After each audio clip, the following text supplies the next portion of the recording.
হামিরপুর পাহাড় আর নদীর মাঝখানে গড়ে ওঠা এক পুরনো শহর। প্রতিদিনকার জীবনে এখানে লুকিয়ে থাকে কিছু অদ্ভুত কাহিনী। আজ আমি আপনাদের শোনাতে যাচ্ছি হামিরপুরের রহস্যময় কাপবোর্ড। গ্রামের মাঝখানে একটা পুরনো বাড়ি। শোনা যায় সেই বাড়ির ভেতরে আছে এক কাপবোর্ড, যা অন্য এক জগতের দরজা।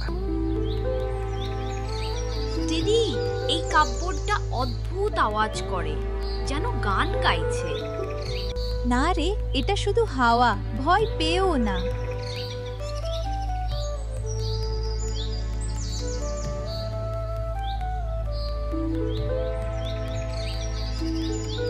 সেদিন বাচ্চারা ঠিক করলো আজ কাপবোর্ডটা খোলা হবে।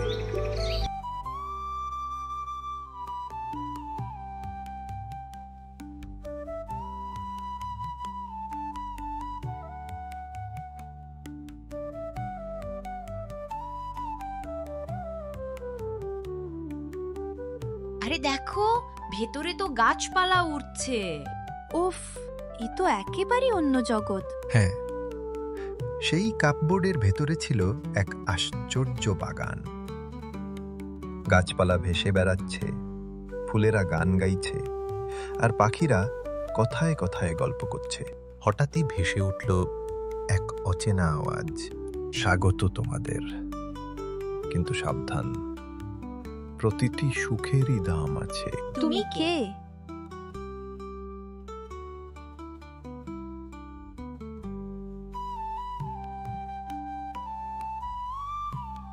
আমি এই কাপবোর্ডের রক্ষক, ঠাকুর জয় ঠাকুর।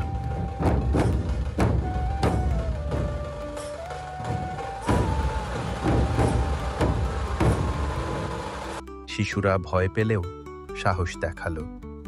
তারা বলল, আমরা ভয় পাই না, আমরা শুধু জানতে চাই এই জগৎটা আসল না স্বপ্ন। রক্ষক হেসে উঠল আর কাপবোর্ডটা কেঁপে উঠল।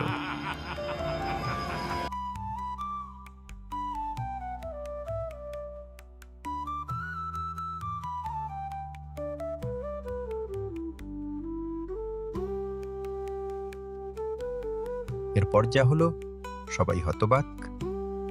কাপবোর্ড থেকে বেরিয়ে এলো ছবি, গ্রামবাসীর, তাদের স্বপ্নের, তাদের হাসির। এগুলো তো আমাদেরই ছবি।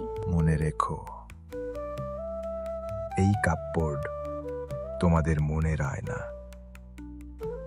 এখানে যা দেখবে তাই আসলে তোমরা ভাবছো।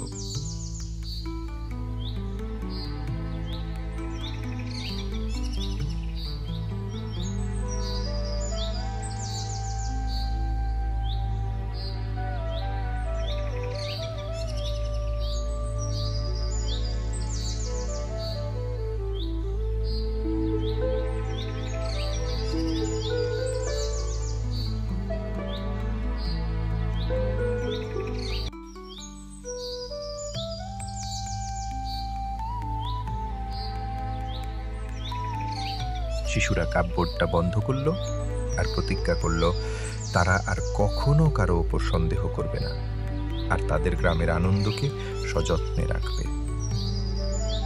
কাপবোর্ড চুপচাপ বন্ধ হয়ে গেল, কিন্তু তার প্রতিধ্বনি আজও শোনা যায়। হামিরপুরের মানুষ বলে, যদি মন পরিষ্কার হয়, কাপবোর্ড তোমাকে তোমার আসল শক্তি দেখাবে, আর যদি মনে সন্দেহ থাকে, সেই ভয়ই রূপ নেবে সামনে।